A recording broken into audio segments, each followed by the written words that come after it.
ప్రయత్నం చేశారు. ఒకసారి కేసీఆర్ ప్రజల్లోకి వచ్చి నల్గొండలో 1,00,000 మందితో సభ పెట్టి తను ఒక ప్రజా సమస్య గప్పుడు కళ్ళు తెరిచి శాసనసభలో తీర్మానం పెట్టి ఏకగ్రీవంగా ఎట్టి బస్సులు కూడా నాగార్జునసాగర్ని మాకు ఉంచాలి, మా హక్కులు మాకు ఉండాలని అంటారు. బనకచెర్ల పైన అదే పరిస్థితి. గోదావరి పోలవరం బనకచెర్ల ప్రాజెక్టు విషయంలో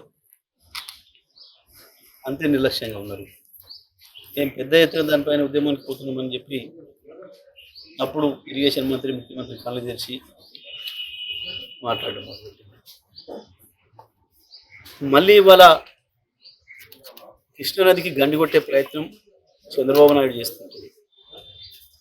ఒకవైపు మోడీ సహకారం పూర్తి స్థాయిలో ఆంధ్రప్రదేశ్కి ఉండి తెలంగాణకు అన్యాయం జరుగుతుంటే